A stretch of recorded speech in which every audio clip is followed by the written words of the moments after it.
Narrator calm, mysterious tone. Some stories challenge everything we think we know about life, death, and the human soul. This is the case of Imad Elawar, a young boy from Lebanon who, before he could even speak properly, began describing people, places, and events from a life he couldn't have lived, unless reincarnation is real. Born in 1958 in the village of Kornayel, Lebanon, Imad Elawar was just 18 months old when he began to say things that shocked his family. He spoke of another home in a village called Khriby, nearly 40 kilometers away. He named people he had never met.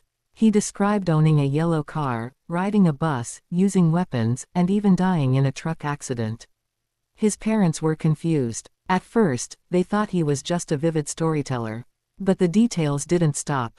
They only became more specific. One day, while walking with his grandmother, Imad ran up to a stranger and hugged him. The man, surprised, turned out to be from Khriby, the very village Imad claimed as his past home. Soon, the family decided to investigate. When they visited Khriby, Imad immediately recognized the Bohamzi family, whom he claimed were his parents, siblings, and friends in his previous life. Even more astonishing, many of the names and facts he had shared in Kornayel turned out to be accurate. The case caught the attention of Dr. Ian Stevenson, a psychiatrist from the University of Virginia known for researching reincarnation cases worldwide. He traveled to Lebanon in 1964 to examine Imad's claims. Crucially, Stevenson documented everything Imad had said before visiting Khriby, ensuring the boy's memories couldn't have been influenced by what he saw there. Of the 47 specific statements Imad made about his past life, only 3 were found to be incorrect or unverifiable.